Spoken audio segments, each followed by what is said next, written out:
Breaking news, Israel muling itinumba ang isang Hamas leader.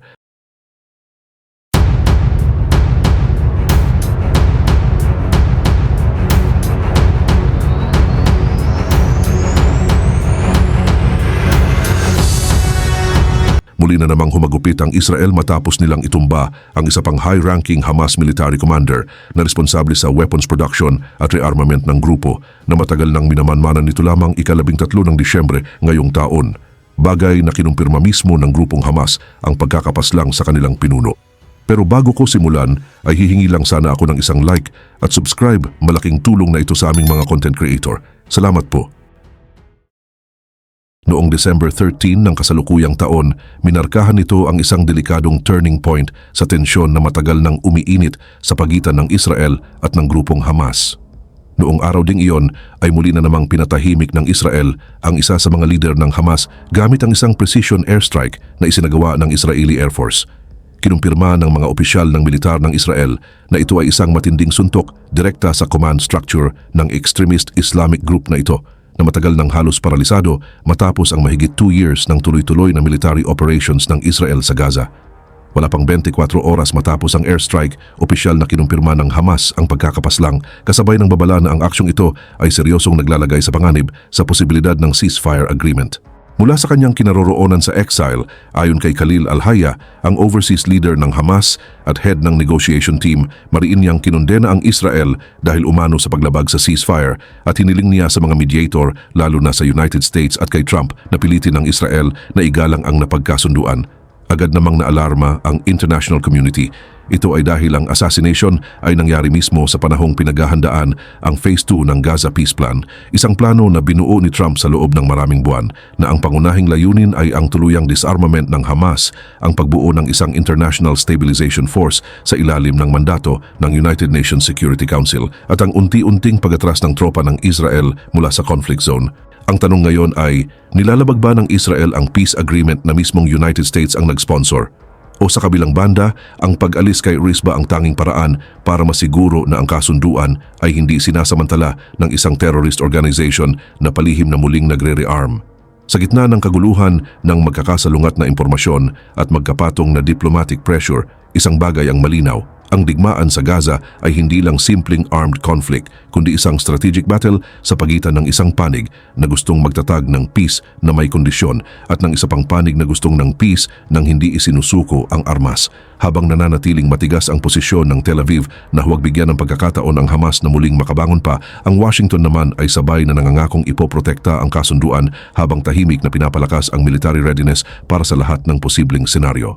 Muling nagiging sentro ng global geopolitical chessboard ang Gaza, kung saan ang United States at Israel ang may pinakamalaking papel. Sa loob ng military machinery ng Hamas, may mga pangalang halos hindi na lumalabas sa media, pero sila ang tunay na kanang kamay ng buong lihim na strike strategy. Si Raed Saad ay isa sa mga ganitong tao at dahil dito, ang kanyang pagkakapatay ay hindi lang gumulantang sa Hamas, kundi pati sa security system ng Israel at sa mga international intelligence analysts na masusing nagmamasid sa kanya. Ayon sa impormasyon mula sa Israeli intelligence sources at defense officials, si Saad ay dating nagsilbi bilang battalion commander ng Gaza City, isa sa pinakamalalaki at pinakamahusay sa kagamitan na unit ng Hamas. Hindi lang ito ordinaryong combat unit, kundi isang sentro ng koordinasyon para sa maraming critical operations mula sa military training, pagpapatakbo ng high-tech weapons hanggang sa logistics at urban defense. Maging ang mga source mula mismo sa Hamas ay kinumpirma na si RS ay dating kanang kamay sa military command structure, ikalawa lamang kay Mohammed Deif, ang supreme leader ng Al-Qassam Brigades, ang pangunahing military wing ng Hamas. Sa panahong matinding na pinsala ang Hamas sa loob ng 2 years ng tuloy-tuloy na clearing operations ng Israel, si RS ang itinuturing na leader para muling buuin ang weapons production network, muling ayusin ang mga guerrilla unit at ibalik ang underground tunnel system na siyang backbone ng asymmetric warfare style ng Hamas. Bukod pa dyan, siya rin ay isa sa mga pangunahing architect na kinumpirma ng Israel na nagplano ng pag-atake noong October 7, 2023 kung saan mahigit 1,200 Israeli civilians ang namatay at 251 pa ang dinukot bilang mga hostage. Ang pag-ataking ito ang nagsilbing mitsa ng matagal na military campaign ng Israel sa Gaza at hanggang ngayon ay isang sugat na hindi pa rin naghihilom sa isipan ng mga Hudyo. Dahil dito, sa mata ng Israeli military, si RS ay hindi lang isang tactical target kundi isang critical strategic target. Ayon sa isang senior officer mula sa Israel Defense Forces o IDF na nakausap ng Reuters sa loob ng maraming buwan, patuloy umanong ibinabalik ni RS ang kakayahan ng Hamas na gumawa ng mga armas. Dagdag pa niya, ito raw ay isang lantarang paglabag sa ceasefire agreement. Ang airstrike na pumatay kay RS ay hindi raw resulta ng biglaang emosyon. Ito ay bunga ng mahabang intelligence gathering na pinagsama-sama mula sa satellite data, drone surveillance at underground spy networks na nakapasok sa Gaza. Nangyari ang pag-atake habang si RS ay sakay ng isang sasakyan na dumaraan sa Gaza City. Ayon sa ulat ng local health officials, may 5 katao ang namatay sa lugar habang 25 ang nasugatan at kabilang sa mga nasawi si RS. Mabilis ang naging reaksyon ng Hamas pero kapansin-pansing kontrolado. Habang kinumpirma ni Khalil Al-Hayya ang insidente at kinundena ang Israel dahil sa paglabag sa kasunduan, ang opisyal na pahayag ng Hamas ay hindi nagbanta ng agarang paghihiganti.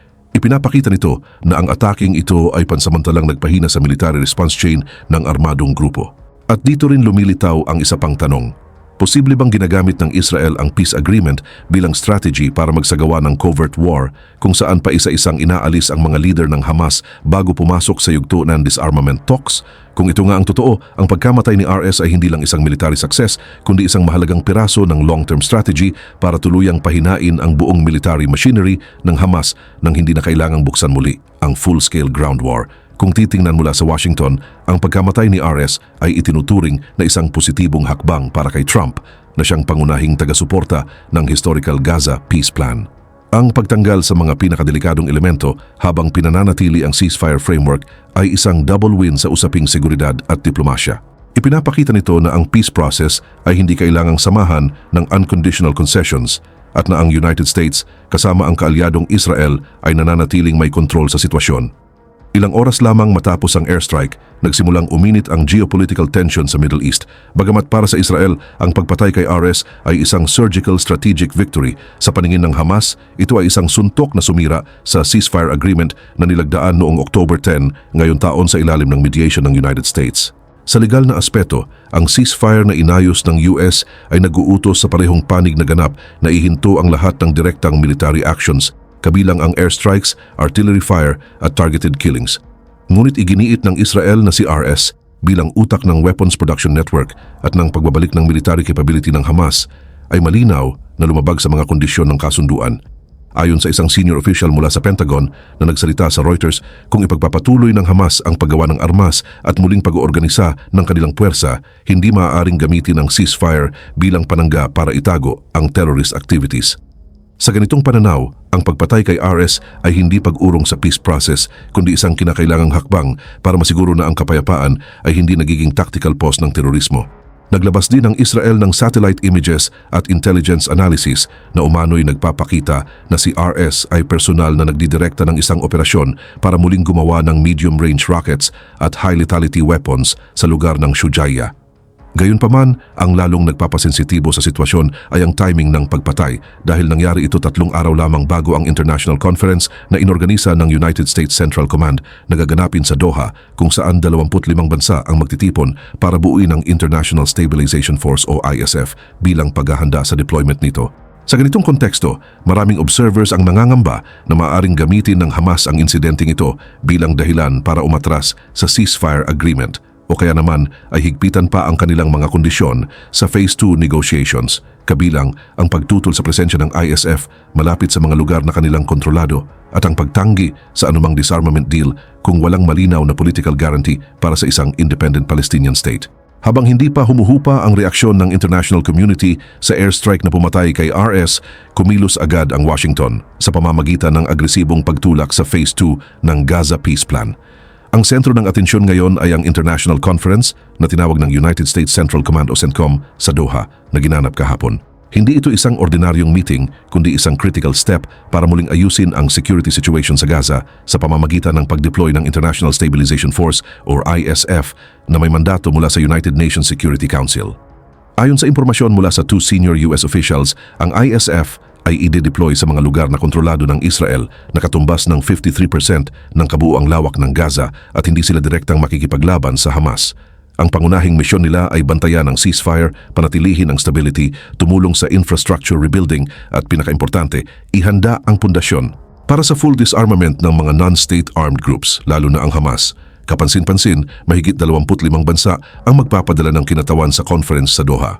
Pinakanatatangi rito ang Indonesia, ang bansang may pinakamaraming Muslim sa buong mundo, na opisyal nang nagsabing handa silang magpadala ng 20,000 soldiers para sa ISF na pangunahing tututok sa humanitarian, medical at infrastructure reconstruction missions sa Gaza. Ayon sa tagapagsalita ng Indonesian Ministry of Defense na si R, ang puwersang ito ay kasalukuyang inaayos at sinasanay na at naghihintay na lamang ng deployment order. Isang US Lieutenant General ang pinag-iisipang italaga bilang Supreme Commander ng ISF. Mas lalo nitong pinapakita ang mahalagang papel ng Washington sa pagko-coordinate ng buong post-war stabilization process. Bagamat wala pang final decision, ang malinaw ay ito, ang desisyon ng US na akuin ang command ng international force ay nagpapadala ng isang malinaw na mensahe. Ang Amerika ay hindi lang tagapamagitan sa negotiation table, kundi ang aktwal na tagapangalaga ng kaayusan sa mismong lugar. Si Trump, ang pangunahing arkitekto ng peace plan na ito, ay nagsabing ang Phase 2 ay tahimik na inihahanda, pero siguradong isa sa katuparan. Ang ultimate goal ay hindi lang ang stability sa Gaza, kundi ang pagbuo ng isang bagong modelo para resolbahin ang matagal ng conflict sa pagitan ng Israel at Palestine. Isang modelong may international oversight pero hindi isinasakripisyo ang security ng kaalyadong Israel. Ang planong ito ay personal na inilahad ni Trump bilang bahagi ng 21st Century Middle East Peace Plan na may 4 stages: ceasefire, stabilization, disarmament at political process. Sa ngayon, ang resources ng US ay nakatuon sa pagtiyak na ang stabilization phase ay magiging maayos dahil kung mabigo ang ISF sa yugtong ito, babagsak ang buong peace framework. Dahil dito, makikitang ang Doha Conference ay hindi lang simula ng Phase 2, kundi isang malinaw na pahayag na ang US at Israel ay hindi hahayaan na maging ligtas na kanlungan ng muling pagbuhay ng terorismo, ang ceasefire. Ang bawat bansa na darating sa Doha sa pagkakataong ito ay hindi lang pupunta para makipag-usap, kundi para pumili kung kakampi sila sa kapayapaang pinamumunuan ng US o papayag silang ipagpatuloy ang cycle ng instability na idinidikta ng mga extremist groups.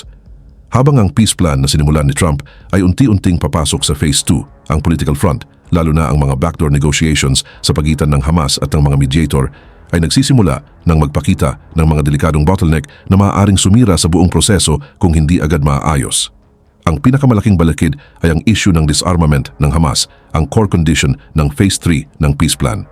Ayon sa resolusyon ng United Nations Security Council na ipinasa noong November 17, ang ISF ay binigyan ng otoridad na gamitin ang lahat ng kinakailangang paraan para makipag-coordinate sa muling sinanay na Palestinian Police Force. Tanggalin ang mga non-state armed groups, gibain ang lahat ng military infrastructure at pigilan ang muling pag-armas sa Gaza.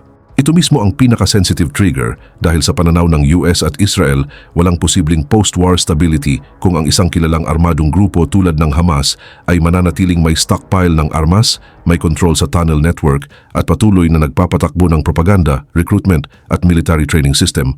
Kung ang ISF ay hanggang monitoring lang at walang kapangyarihan na makialam sa underground military system ng Hamas, ang peace plan ay parang nagtatayo ng bahay sa buhangin.